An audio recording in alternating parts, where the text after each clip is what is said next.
Olá, pessoal! Que bom ter vocês aqui para mais uma aula do canal André Bio. Eu sou o professor André e hoje vamos embarcar em uma nova etapa do nosso estudo sobre o tráfego intracelular.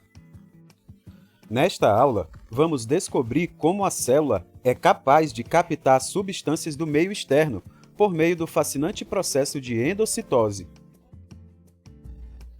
Ao longo desta aula, vamos desvendar as principais modalidades de endocitose, começando pela pinocitose, um processo contínuo e essencial de renovação da membrana, e explorando também as vias mediadas por clatrina, cavéola e macropinocitose. Também vamos compreender como ocorre a endocitose mediada por receptores, usando o transporte de colesterol via LDL como exemplo clássico. Por fim, veremos o papel do endossomo primário como ponto central de triagem, onde ocorre a separação entre o que será reciclado e o que seguirá para a degradação. E se o conteúdo estiver te ajudando, já deixa o like, se inscreve no canal e ativa o sininho. Assim você apoia o projeto e ajuda esse conhecimento a chegar a mais estudantes em todo o Brasil. E os nossos objetivos de hoje são: compreender os princípios gerais da endocitose, desde a formação de vesículas na membrana plasmática até a destinação final do material internalizado nos lisossomos. Analisar os diferentes mecanismos de endocitose, incluindo a pinocitose, a endocitose mediada por clatrina, as vias por cavéolas e a macropinocitose, destacando suas características estruturais e funcionais. Explorar a seletividade e a regulação da endocitose mediada por receptores, exemplificada pelo transporte de colesterol via LDL e seus mecanismos de retroalimentação. Investigar o papel funcional dos endossomos na triagem e reciclagem intracelular, compreendendo como ocorre a separação entre ligantes e receptores e a manutenção da homeostasia de membranas. Relacionar a endocitose ao equilíbrio dinâmico da célula, enfatizando a integração entre endocitose, exocitose e o sistema secretor, para a manutenção da composição e funcionalidade das membranas celulares. Vamos pensar na endocitose como um sistema de entrada e logística interna da célula. Este não é um processo passivo. A célula usa a endocitose de forma ativa para capturar de tudo, desde nutrientes e sinais até bactérias e restos celulares. É crucial entender que, ao fazer isso, a célula não está apenas internalizando o material, mas também controlando e remodelando ativamente a composição da sua própria membrana plasmática em resposta ao ambiente. O primeiro passo físico para esse processo é a membrana plasmática se invaginar para englobar o material e então se fechar, formando uma vesícula endocítica. Essa vesícula, no entanto, não fica solta no citoplasma. Ela rapidamente se funde a um compartimento central, o endossomo primário. Imaginem o endossomo primário como o centro de distribuição ou esteira de triagem principal da célula, onde tudo que foi internalizado chega para ser classificado. Agora, o endossomo primário não é um compartimento estático. Ele sofre um processo dinâmico chamado maturação. Ele muda sua personalidade, sua membrana se modifica, ele para de mandar coisas de volta para a superfície e começa a migrar de sua posição mais periférica em direção ao núcleo. Nesse trajeto, ele se transforma em um endossomo tardio, que é um compartimento muito mais especializado no transporte para a degradação. É vital conectarmos esse sistema de entrada com o sistema de saída e síntese da célula. Os endossomos, em seus vários estágios, mantêm uma comunicação constante com a rede trans de Golgi. É por meio de vesículas que vêm do Golgi que os endossomos recebem, por exemplo, enzimas lisossômicas recém-produzidas. Da mesma forma, componentes como receptores usados podem ser reciclados de volta para o Golgi. Por fim, chegamos ao destino final para muito do material internalizado. O endossomo tardio, já posicionado perto do núcleo, funde-se com o lisossomo, que é a organela digestiva por excelência. Essa fusão forma o endolisossomo, onde o conteúdo que foi destinado à degradação, como um patógeno ou um complexo receptor-ligante, é finalmente quebrado pelas potentes enzimas hidrolíticas. Agora, vamos falar sobre um processo que nunca para, a pinocitose. É a bebida constante da célula. Imaginem um macrófago, por exemplo, que internaliza um volume equivalente a 25% do seu tamanho a cada hora. É um consumo intenso e contínuo de fluidos, consequentemente, de pedaços da própria membrana plasmática. Nesta imagem, nós vemos o processo de pinocitose. Ela representa a forma como a célula internaliza pequenas quantidades de fluidos extracelulares e moléculas dissolvidas. No passo 1, a membrana plasmática se invagina, formando uma pequena depressão que captura parte do fluido do meio extracelular. No passo 2, essa invaginação se aprofunda e as bordas da membrana se fundem, envolvendo o material capturado. Já no passo 3, forma-se uma vesícula chamada pinossomo, que se desprende da membrana e segue para o interior do citoplasma, onde o conteúdo será processado ou encaminhado para outra organela. Agora, se a célula está sempre engolindo a sua própria membrana, por que ela não encolhe? A resposta está em um equilíbrio dinâmico. Toda a membrana que é internalizada pela endocitose é reposta na mesma medida pela exocitose. É um balanço preciso que mantém a área superficial e o volume celular constante, uma verdadeira homeostasia estrutural. E onde esse ciclo começa? Em portas de entrada muito específicas na membrana, as fossas revestidas por clatrina. Essas são regiões especializadas, que representam apenas cerca de 2% da superfície celular, mas são as grandes responsáveis por dar um pontapé inicial no processo de internalização. E é justamente nessas regiões especializadas, as fossas revestidas por clatrina, que o ciclo mostrado na imagem tem início. Observe como a membrana começa a se curvar, formando uma invaginação, onde o revestimento de clatrina vai sendo montado. À medida que esse revestimento cresce, a fossa se aprofunda e começa a envolver o material que será internalizado. Depois, a vesícula se estrangula na base e se desprende completamente da membrana, ainda envolta pela camada de clatrina. Essas fossas não são estruturas permanentes.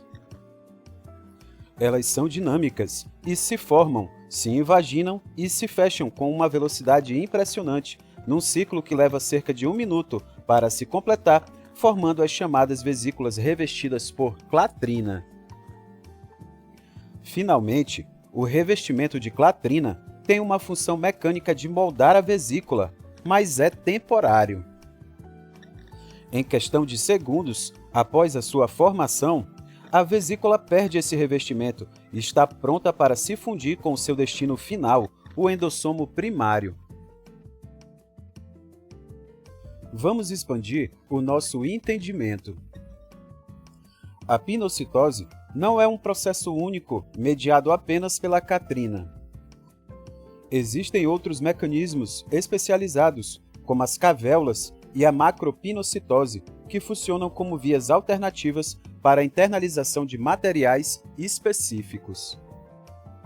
Vamos focar primeiro nas cavéolas, diferente das vesículas de clatrina, que se formam e se internalizam rapidamente. As cavéolas são invaginações estáveis e profundas na membrana. Elas são, na verdade, um tipo especializado de balsa lipídica, enriquecida com colesterol e glicoesfingolipídios. Sua estrutura é mantida por uma proteína integral, chamada caveolina, que se insere na membrana e, junto com as proteínas cavinas, no citosol, estabiliza essa curvatura característica. Essa imagem ilustra muito bem esse processo. Aqui, podemos ver as cavéolas se formando como pequenas invaginações na membrana plasmática. As caveolinas aparecem inseridas na bicamada lipídica, sendo as principais responsáveis por induzir e manter essa curvatura. Na face citosólica, as proteínas cavinas se associam a essas caveolinas, formando um complexo de revestimento que dá estabilidade à estrutura. Observe que, à medida que a invaginação se aprofunda, formam-se regiões de pescoço, onde outras proteínas, como as EHDs, podem atuar regulando a dinâmica da cavéola. Em seguida, várias dessas invaginações podem se agrupar, formando um aglomerado de cavéolas. Embora geralmente estáticas, as cavéolas podem ser acionadas para se soltarem e atuarem como vesículas de transporte. Este é um mecanismo crucial para a entrada de certos patógenos. Vírus, como o SV40, e toxinas, como a da cólera, usam essa via. O caminho é sofisticado. Eles vão para o endossomo primário e depois são transportados diretamente para o lúmen do retículo endoplasmático, de onde o seu material genético, ou toxina, entra no citosol. É um desvio inteligente do caminho habitual. Essa imagem ilustra exatamente o desvio desse caminho. Aqui, vemos que o patógeno, representado pela estrela vermelha, entra na célula por meio de uma cavéola, revestida por caveolina e cavina. Após a internalização, a vesícula se funde com o endossomo primário e daí pode seguir para diferentes rotas. Em vez de seguir o fluxo clássico, que levaria à degradação lisossomal, parte desse material é redirecionado para o retículo endoplasmático, onde o vírus ou a toxina consegue liberar o seu conteúdo no citoplasma e iniciar a sua ação, como a replicação, no caso dos vírus, ou intoxicação, no caso das toxinas. A outra via alternativa é a macropinocitose, que é como se a célula decidisse engolir grandes quantidades de fluidos de uma vez só. Diferente da pinocitose constitutiva, esse processo é induzido, por exemplo, por fatores de crescimento. A ativação de receptores na superfície dispara um sinal que leva à formação de grandes protrusões da membrana, chamadas ondas, que se fecham criando vesículas enormes, os macropinossomos. Essa imagem mostra de forma bem clara as etapas do processo de macropinocitose. Tudo começa quando receptores na superfície celular são ativados, geralmente por fatores de crescimento. Isso desencadeia a polimerização de filamentos de actina, que empurram a membrana plasmática para fora, formando grandes projeções chamadas ondulações. Essas ondulações se dobram e se fundem, aprisionando uma grande quantidade de líquidos extracelular no interior da célula. Desse fechamento surgem os macropinossomos, que são vesículas grandes e sem revestimento. O esquema também mostra a participação de proteínas reguladoras, como a RAC1 e a CDC42, que controlam a reorganização da actina e coordenam o movimento da membrana. Além disso, algumas substâncias inibidoras estão indicadas, mostrando que esse processo pode ser bloqueado em pontos específicos. E qual é o destino desse material internalizado em massa? Os macropinossomos têm um caminho sem volta. Eles não reciclam nada de volta para a membrana. Eles rapidamente se acidificam e se fundem com os endossomos tardios ou diretamente com os endolisossomos, sendo, portanto, uma via com destino final exclusivamente degradativo.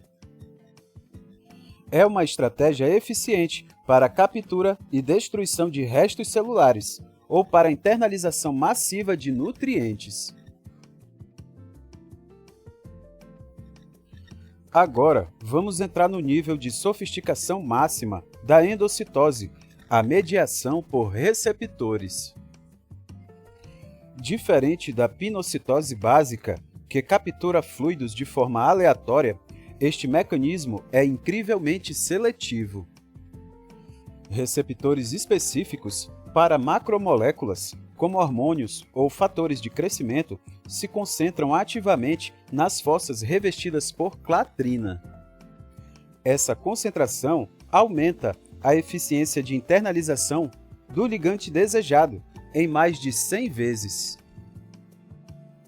O exemplo clássico e mais estudado é a captação de colesterol via receptor de LDL. Quando a célula precisa de colesterol para fabricar membranas, ela expõe esses receptores na sua superfície. As partículas de LDL que carregam colesterol no sangue ligam-se a eles, são internalizadas via vesículas de clatrina e seguem para o endossomo.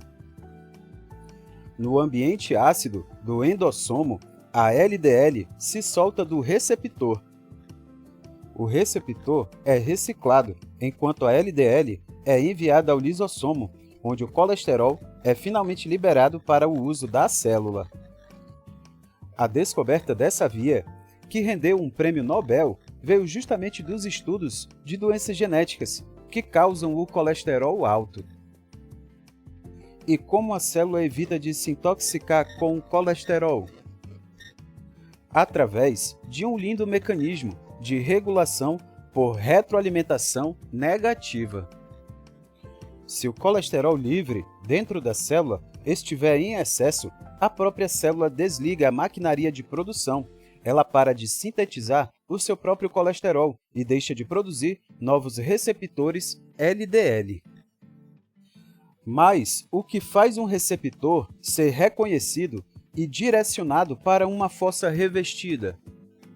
A resposta está na sua cauda citoplasmática. Ela contém uma sequência específica de aminoácidos, um sinal de endocitose. Esse sinal é lido por proteínas adaptadoras, como a AP2, que por sua vez recrutam a clatrina para formar o revestimento, e é essa interação molecular que inicia o processo de invaginação.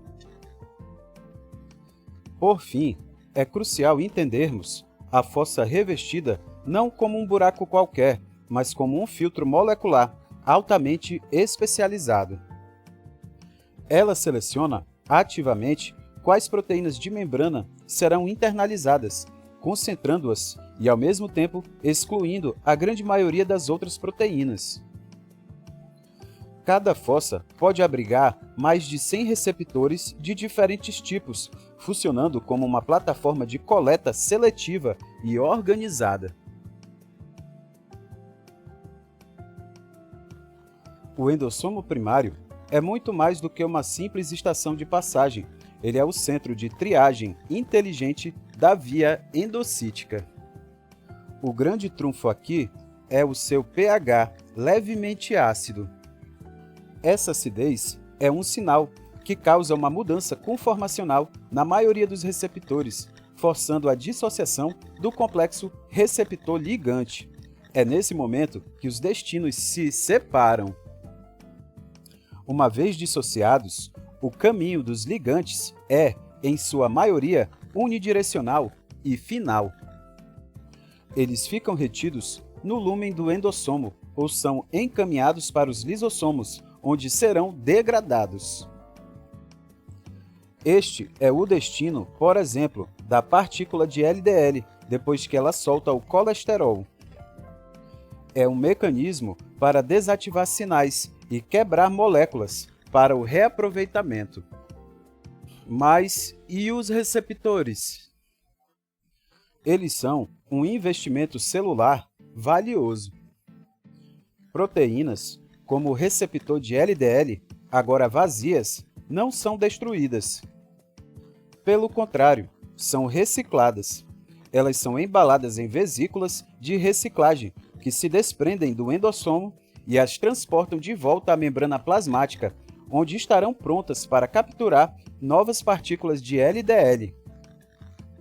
É uma economia pura para a célula. Mas como a célula garante que os receptores vão para vesículas de reciclagem e os ligantes não? A resposta está na geometria. O endossomo primário emite túbulos longos e muito estreitos. Essa forma possui uma grande área de membrana em relação ao volume interno. Como os receptores estão ancorados na membrana, eles naturalmente se concentram nesses túbulos, enquanto os ligantes solúveis ficam retidos no corpo principal do endossomo. Uma separação física elegante e eficaz. Um exemplo notável de eficiência máxima é o ciclo do receptor de transferrina. Neste caso, após a liberação do ferro no endossomo ácido, o ligante, chamado agora de apotransferrina, permanece ligado ao seu receptor. O complexo inteiro é reciclado de volta à superfície. No pH neutro do exterior, a apotransferrina se solta, podendo buscar mais ferro. É um sistema de recarregamento, onde nada é desperdiçado, nem o receptor, nem a cápsula de transporte, a transferrina. E para a gente fechar a aula de hoje, vamos revisar os principais pontos sobre o fascinante processo de endocitose. Primeiro, vimos que a endocitose é essencial para a vida celular, porque ela permite que a célula internalize nutrientes, remova receptores antigos e mantenha o equilíbrio da membrana. É um processo contínuo, altamente controlado, que garante que nada entre ou saia sem propósito. Depois, falamos sobre os endossomos, que funcionam como verdadeiros centros de triagem intracelular, e é ali que a célula decide o destino do que foi internalizado, o que será reciclado de volta à membrana e o que seguirá para a degradação nos lisossomos. Também vimos que a pinocitose e as suas variações, como as vias dependentes de clatrina, cavéolas e macropinocitose, mostram que a célula possui múltiplas rotas para captar substâncias. Cada uma delas tem suas particularidades e atua conforme o tipo de material ou sinal envolvido. Um exemplo clássico foi o da endocitose mediada por receptores, como a via LDL, que ilustra como a célula consegue captar colesterol de forma altamente seletiva e ainda assegurar a sua própria produção, um mecanismo de economia e eficiência impressionante. E, por fim, destacamos que tudo isso faz parte de um equilíbrio dinâmico entre endocitose, exocitose e reciclagem. Essa integração mantém a homeostasia celular e garante que a célula continue funcionando de maneira ordenada e estável. E assim, chegamos ao fim da nossa primeira aula sobre endocitose, entendendo como a célula internaliza moléculas, organiza o fluxo de membranas e mantém o equilíbrio entre a entrada, reciclagem e degradação. Na próxima aula, vamos continuar essa jornada, acompanhando a maturação dos endossomos, o papel dos complexos na formação de corpos multivesiculares e como células fagocíticas especializadas realizam a ingestão de grandes partículas. As referências utilizadas estão disponíveis aqui para quem quiser se aprofundar no tema. E claro, se gostou da aula, curte, se inscreve, ativa o sininho e compartilha com seus amigos. Isso fortalece demais o nosso trabalho e ajuda o canal a crescer. Ah, e não esquece de seguir o @andrebio.prof no Instagram para acompanhar resumos, mapas mentais e dicas todos os dias. Um forte abraço e até a próxima. Valeu!